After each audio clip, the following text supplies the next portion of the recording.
How many of you are familiar with this quote? Life is what happens to you while you're busy making other plans. This quote was popularized by John Lennon's song, Beautiful Boy. If you don't know the song, it's a pretty sentimental song that John Lennon wrote for his son, Sean, and it begins with a father comforting his son after he's had a nightmare.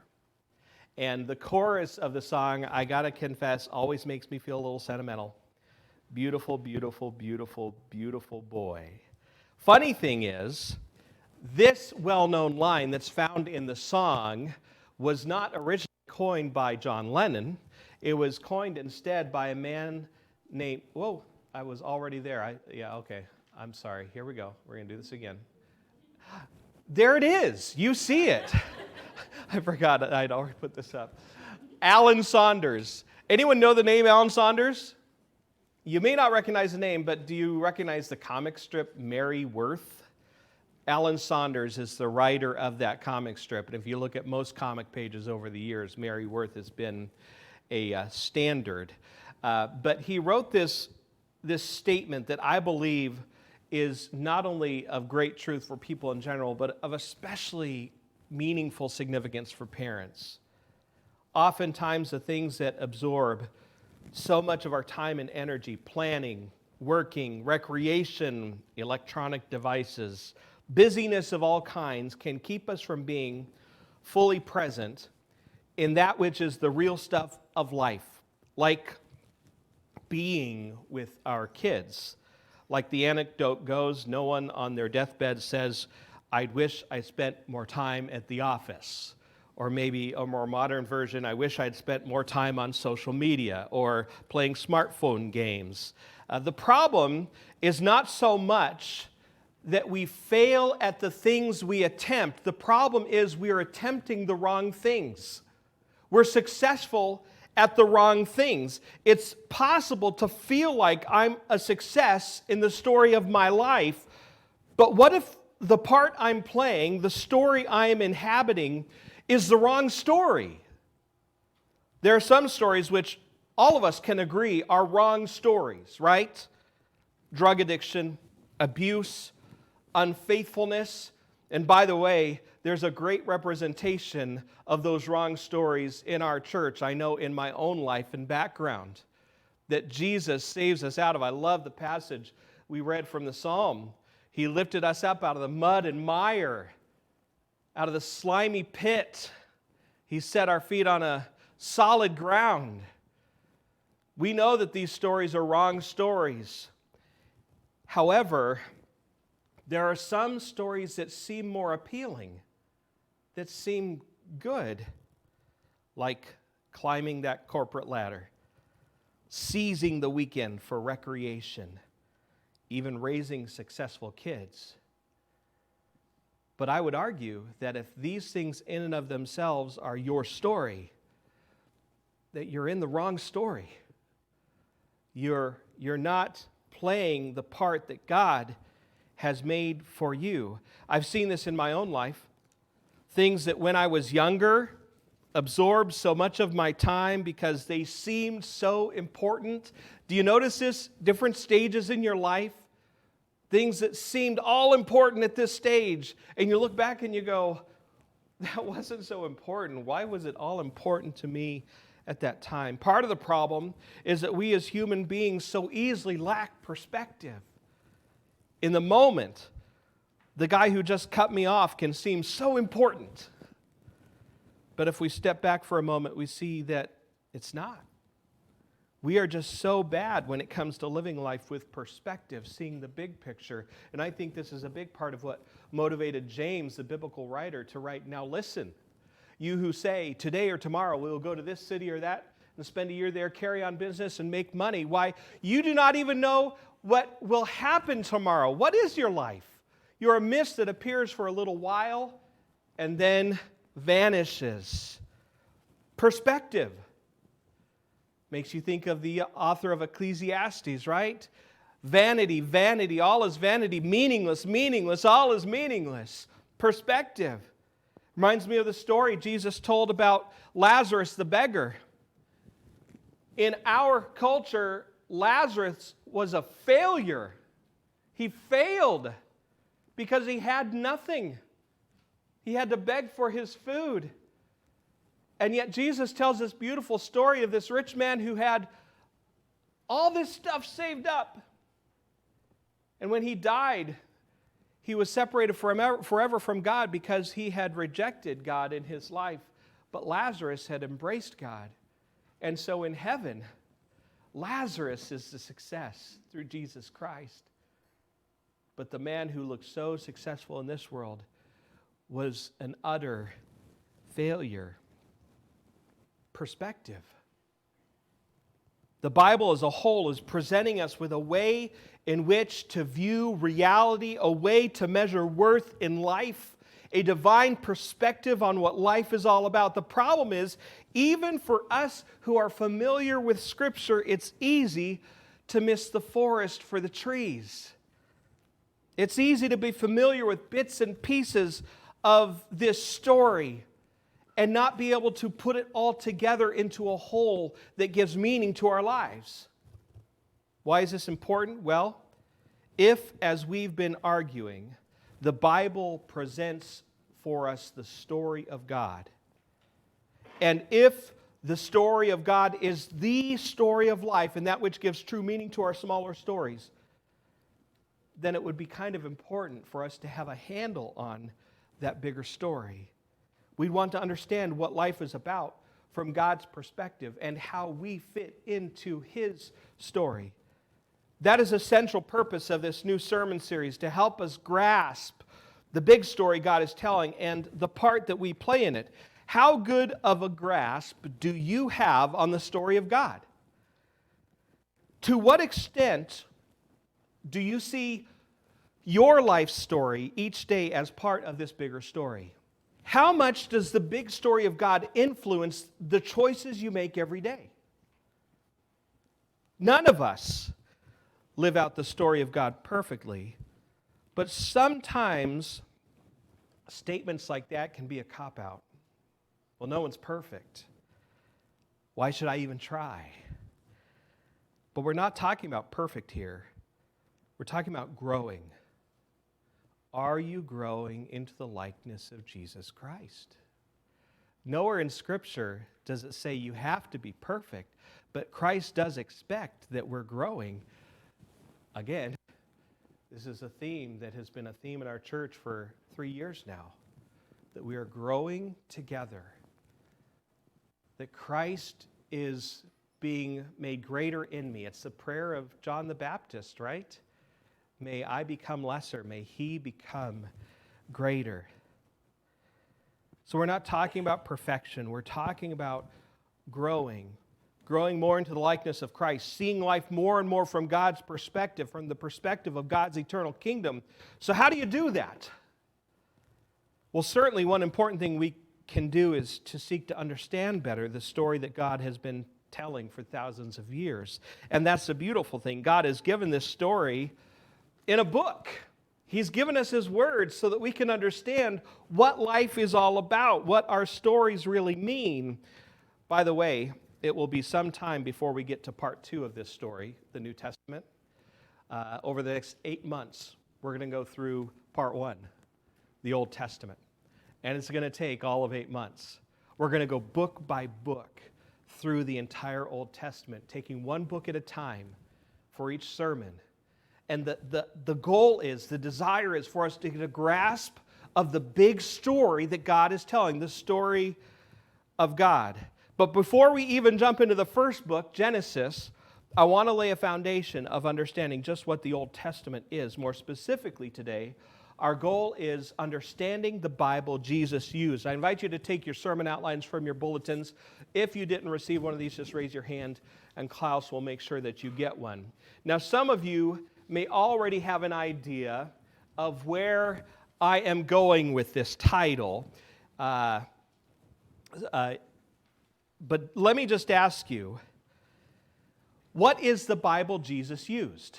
It isn't this, right? Because the New Testament wasn't written yet. Jesus is the New Testament. So it wasn't the entire Bible that we have, but what is the Bible that Jesus read? Well, we call it the Old Testament. But even this statement requires a little clarification. You see, the Old Testament in Jesus' day looked a little different than the Old Testament we use today. It contained the same content, but the books were placed in a different order. Now, as I shared during the Story of the Bible seminar last year, by the way, how many of you attended the Story of the Bible seminar or Know Your Bible 2, which it used to be called? Raise your hand. So a handful of you are familiar with what we're talking about today. But a few years ago, I was exposed to thebibleproject.com. How many of you have actually been on thebibleproject.com? Okay. I encourage you to take advantage of this resource. It's really cool. But this resource does a phenomenal job of conveying what I taught about the Hebrew Scriptures in my seminar, but in a much more creative and engaging way. So let's turn, if you would, just for a moment, to a short clip from the introduction of this very important topic.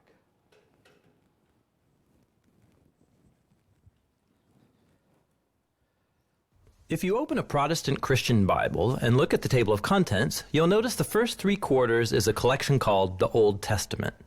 If you look at the list of books, you'll see it's made up of 39 smaller works that are grouped into 4 main sections. The first 5 are called the Pentateuch, followed by the historical books, then the poetic books, and finally the books of the prophets. Now that seems simple enough, but actually it's more complicated and way more interesting. This arrangement of the books in a single volume called the Old Testament is a later Christian tradition that developed after Jesus and the apostles. In ancient Jewish tradition, these works were all on separate scrolls and were conceived of as a unified 3-part collection called Tanakh. It's a Hebrew acronym for Torah, which means instruction, Nevi'im, which means prophets, and Ketuvim, which means writings. The Tanakh has the same books as the Protestant Old Testament, but they're arranged differently. The Torah corresponds to the Pentateuch, but the prophets consist of 4 historical narrative books, and then the 15 works named after specific prophets. After this comes the writings, a diverse collection of poetic and narrative texts. Now this 3-part design is really, really old. It's referred to in ancient Jewish texts like the Dead Sea Scrolls, the Wisdom of Ben Sira, even Jesus of Nazareth mentioned it. And that's because this 3-part shape is woven into the compositional design of the scrolls themselves. All right, so I want to say just from the beginning, I know this is going to feel like less of a sermon and more of a seminar, but I think the material that we're going to cover this morning is important, so that's why I'm sharing it all with you.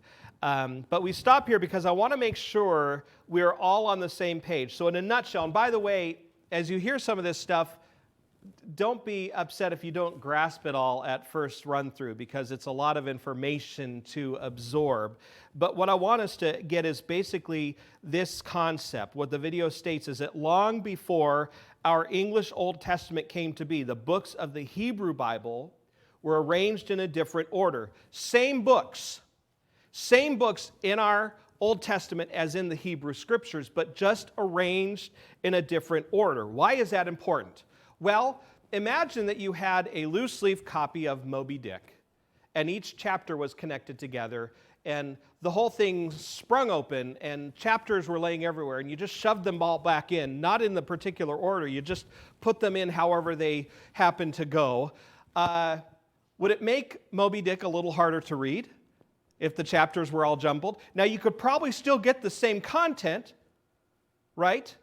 But it would be a little more difficult because you wouldn't be able to follow the train of thought. And this is what we find when we come to the Hebrew Scriptures, is a little later on, those with a more Western mindset said, I've got a better idea for the way that these books should be put together. Let's put them together in a more genre-specific and chronological way. That works. And so they did that with these texts. The problem is, if, as I am arguing, that God wrote the Bible to be read as a story, not just as a bunch of different religious books that tell you a little about God, but if it's written as a story, then if you jumble up all the chapters, you may not capture the story quite as well. By the way, we only watched 90 seconds of that more than 12-minute video. So if you can take 10 and a half minutes off of Facebook to watch a video or whatever else it is you do online, I encourage you to watch the whole thing because it's good stuff and it's stuff we're going to be covering. And I think I put the link there at the bottom of your sermon outline. For today, however, our goal is simple. First, I want to make sure we understand just what the Tanakh is. Second, I want to demonstrate how we know that Jesus actually read the Tanakh. He read the Hebrew Scriptures in the ordering that we find them in the Hebrew Bible. Finally, I want to introduce just why this is important. So first, as we continue our understanding of the Bible, let's take a look at what the Tanakh is. Tanakh is actually not a word, it's an acronym, and it stands for Torah, which means the law, Nevi'im, which means the prophets, and Ketubim, which means the writings. Torah is a Hebrew word, and he referred to it in his video as the Pentateuch. Pentateuch simply means 5 volumes. Genesis, Exodus, Leviticus, Numbers, Deuteronomy. That's the law of Moses. That's the Torah. This is the law.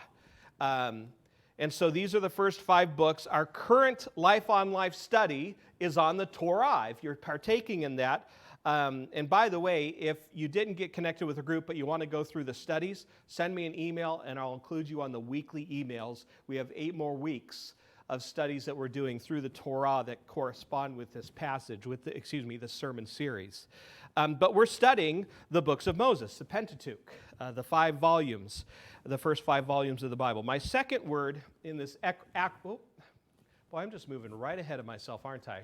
The second word, Nevi'im, which means the prophets, comes from the Hebrew word nevi or navi, which means prophet. And im on the end simply pluralizes it. By the way, if you notice the spelling, like Ketubim, he had Ketuvim. These are just transliterations of Hebrew words. So there's no right or wrong. It's just however you can sound it out is what you're trying to do. So Nevi'im refers to the prophets. And this is the second section of the Tanakh. So the Bible begins, the Hebrew text begins the same way our English Old Testament begins. Genesis, Exodus, Leviticus, Numbers, Deuteronomy, Joshua, Judges. So those are the first 2 books of the prophets. And then we see the first change, which is Samuel. We're used to Joshua, Judges, Ruth. We're going to see in a minute why that's significant. But then it goes on, I should say, the second section here, the Nevi'im, goes on. Joshua, Judges, Samuel, Kings, Isaiah, Jeremiah, Ezekiel, and it concludes with the book of the 12. Can you guess what those are? The minor prophets. They're all lumped together as one book. And then the third grouping that we see, boy, I just, bear with me. I'm having technical difficulties up here today. Ketubim, the writings, is the third chunk. And the Hebrew word katav is what this comes from. So it's pluralized, ketuvim. It means simply to write. So these are the writings. Now, I feel like I need to pause here and offer a little clarification, especially to those of you who have never attended one of my seminars. First of all, these foreign words can be a bit off-putting. Don't worry about it. You don't need to memorize the word Tanakh. What I really want you to do is understand the concept that I'm conveying here.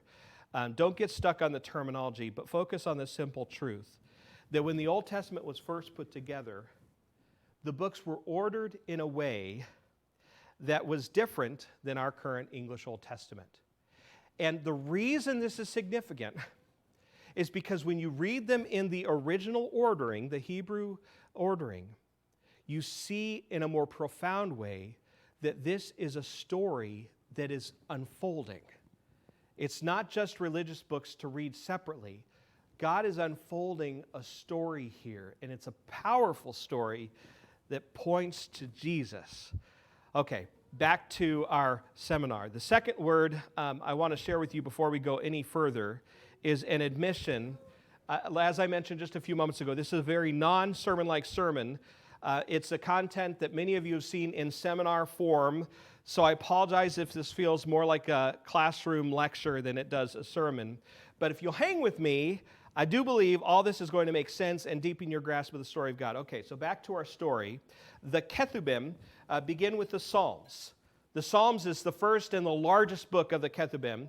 In fact, we'll see in a moment that when the Tanakh is referred to by Jesus, he refers to this third grouping, the Ketubim, the writings, simply as the Psalms. But it also includes Job, Proverbs, Ruth, Song of Songs, Ecclesiastes, Lamentations, Esther, Daniel, Ezra, Nehemiah, and Chronicles. So let's look at the big picture for a moment. Are you ready for it? Here it is. So this is the Torah, first 5 books. The Nevi'im, Joshua, Judges, like I said, starts out just like our English Old Testament, but then goes to Samuel, Kings, Isaiah, Jeremiah, Ezekiel, the 12, and then the Ketubim, beginning with the Psalms. Again, it's the same content of our English Old Testament, just in a different order. Let me show you one simple example. The very first place where we see a difference in the order of this book, it's in the middle section, like I said, the prophets. Right after Judges, you'd usually see Ruth there. And if you have a physical Bible, would you open it up if you have a table of contents? A lot of us are using phones. I don't know if you can easily get to a table of contents there as well. But I want you to take a look at the table of contents for a moment, just to see what I'm talking about. And so your table of contents will say Genesis, Exodus, Leviticus, Numbers, Deuteronomy, Joshua, Judges, and Ruth. Here, however, Ruth is placed in the third section of writings, and instead you go directly from Judges to Samuel. Now I'm just going to give you a teaser of what we're going to look at next week, because next week we're actually going to cover the entire Old Testament in one sermon. And we're going to do it in this ordering, and I'm going to show you some of the connections that are significant when you use the Hebrew ordering of the books. But let me just show you this one connection. So our Bibles go from Judges to Ruth, which makes sense because they're kind of in the same time period, and they tell a story of what God's doing in that time period, and that's great. But catch this. What is the theme of Judges? Anyone know? What's the theme, a recurring theme in the book of Judges? Anyone? Everyone did what was right in his own eyes, right? There was no king. There was no one to lead them. So God would raise up a judge. The people would turn to God. They'd be blessed. It'd be awesome.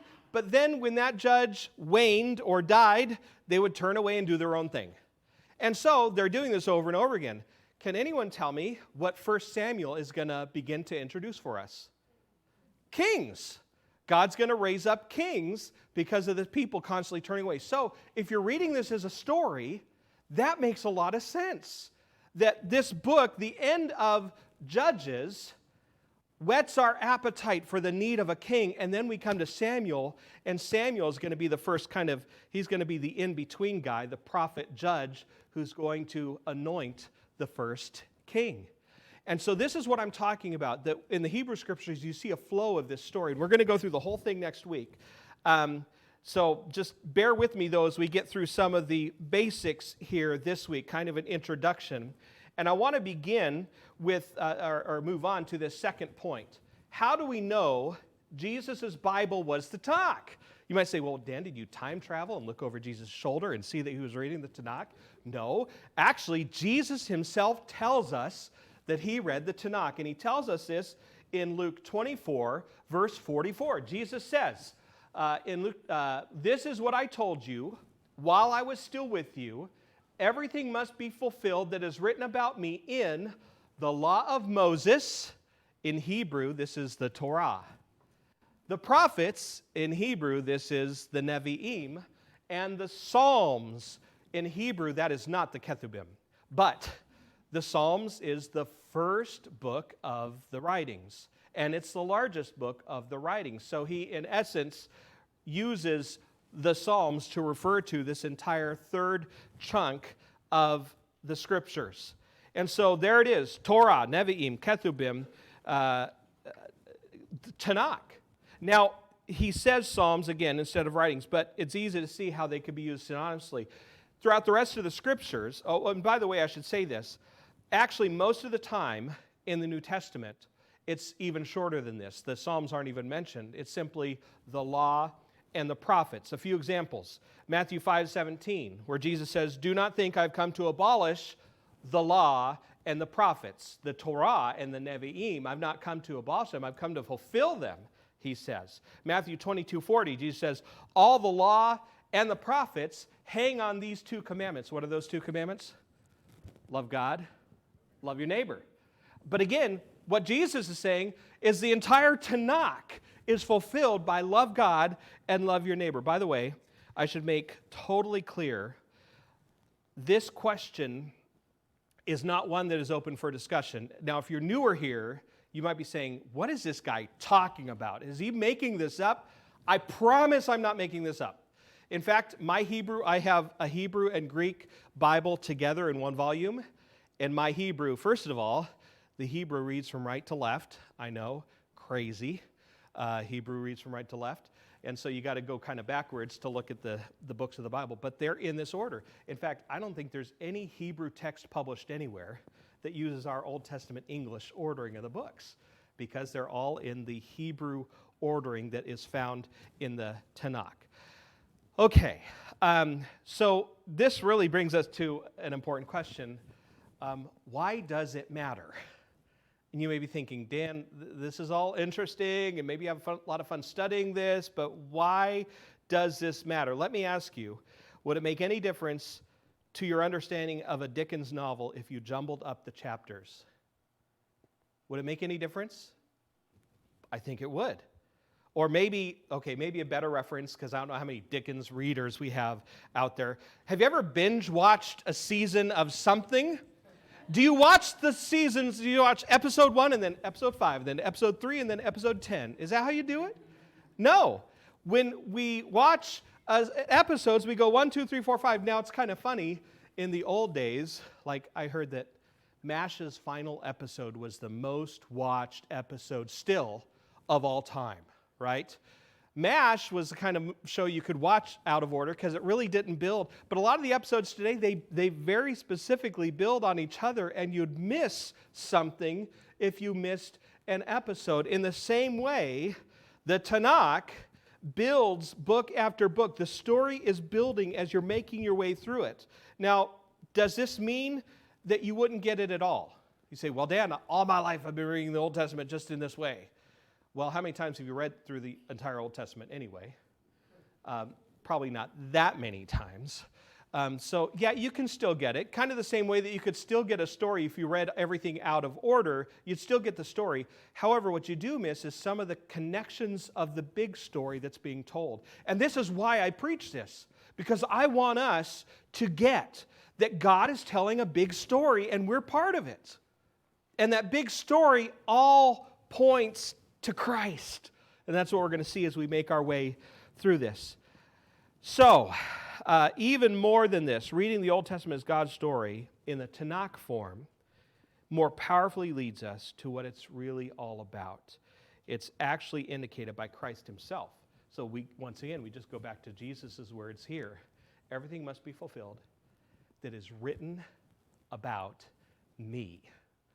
See, Jesus understood that Tanakh was a story, and he understood that it was a story that leaves you hanging. And by the way, if you haven't seen this before, I love this part of the Tanakh presentation, that really the Bible, the Old Testament Hebrew Scriptures end mid-sentence. And again, I can prove it because we actually, we'll get into that next week.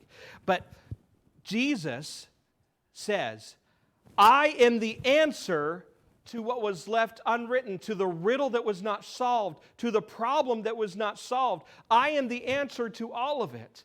It was all written about me. And of course, here he's talking to the religious leaders, saying, how can you not believe? The scriptures you study are talking about me.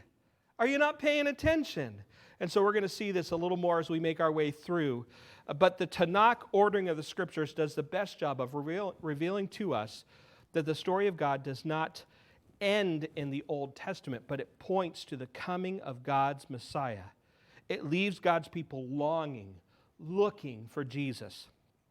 A month or two ago, we were visited by some old friends from Fort Sam Houston in San Antonio, Texas. The husband is a chaplain there, and his wife attended high school with Deb down in San Diego, and they had their 25th wedding anniversary, so they stopped by after they made their trip to Alaska, and we spent a few days with them. Now, I don't know if you're like this, but with our family, we've got family all over the place, so when they come, we become tour guides. So we take my New Jersey family to show them the different stuff. Now, they've seen a lot of stuff, and we've seen a lot of stuff. So like this couple, they wanted to go up the Space Needle. We said, awesome, go for it. We'll drop you off. We'll pick you up when you're done. Enjoy it. But one thing we did that we'd never done before is we took them to the Alki Lighthouse. Any of you ever been out, done the tour there? It's a little tiny tour, not overwhelming. It's free. It's on a Sunday afternoon. And by the way, this was the last Sunday afternoon of the season. We could have done it, but we went out there with them, and we went to this little tour. And what I found astounding is they were showing us the light bulb that is used to broadcast light for miles and miles. And you know what the light bulb they had was? It was the same little light bulb I put in my Jeep blinker. Little tiny, this big, nothing to it. And you're like, how can a light that small cast a signal over miles and miles of water to a boat? In fact, they used to use a candle, just a candle that would convey. And the reason it does this, and now I could probably have someone else get up here and explain all this much better. I'm not technically savvy, and I didn't want to become for this. So you just have to get what you get. But something about a Fresnel lens, something about these lenses has the ability to magnify the light and make it intense and make it more strong. And this is what struck me as I was thinking about this, is that the Torah is kind of like a Fresnel lens. Excuse me, I meant to say the Tanakh. See, even I get the terms messed up. Torah, Nevi'im, Ketubim.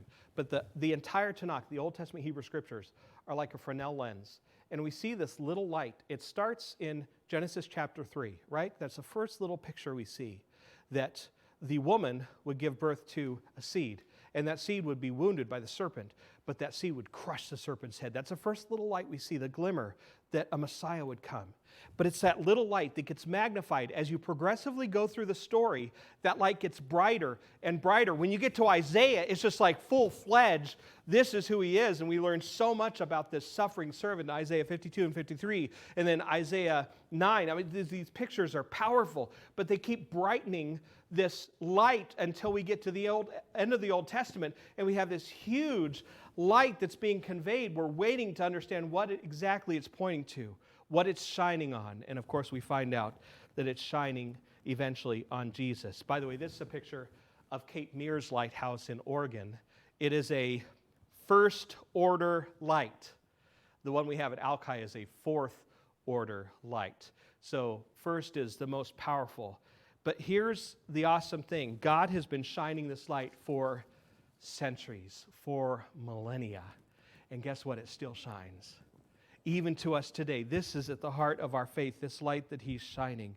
One prophecy feeding off another, pointing us to Jesus, pointing us ultimately to the story of God and the fact that it's all about Jesus. So here's my question for us today. And I've asked this question a few times now as we've made our way through this introduction, the beginning of this sermon series. So how about your story? Who is your story about? To what extent is Jesus the hero of your story? I'm not just talking about what we might say to someone else. I'm talking about the story that our lives are telling each and every day. Each and every day, in how I talk with people, in how I conduct business, in how I drive, in the things that I allow inside my head, through my eyes. Is your story telling God's big story? Does it convey that you're part of this bigger story? And is Jesus the hero? Now, we know Jesus is the hero. We know that cognitively, but how much is he the hero in our daily lives? Again, no one has arrived, right?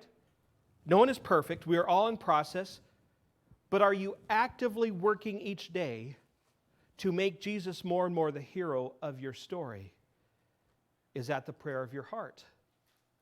That he would be the hero of your story? My invitation today is for us to make this our prayer. In fact, we are going to pray this prayer as we conclude our service today by using a wonderful old hymn. It's a hymn that conveys a single, powerful prayer. Be thou my vision. Would you make this your prayer today? Would you pray, Jesus, be thou my vision, O Lord of my heart? Let's stand as we sing together as we conclude our time.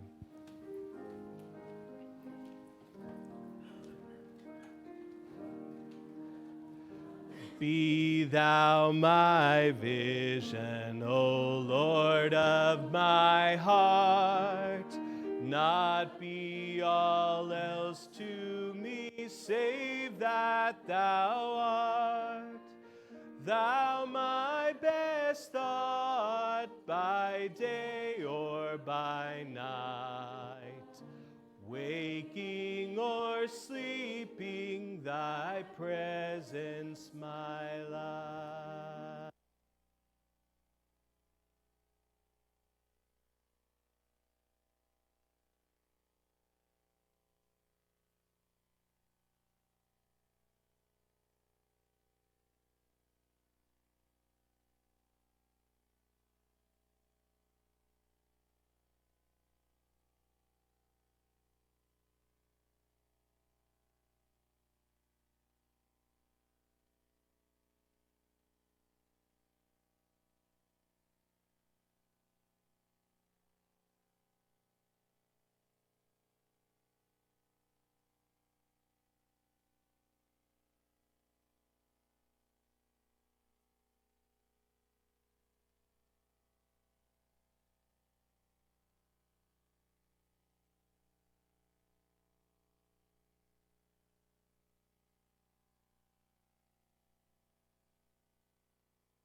Vision, O ruler of all.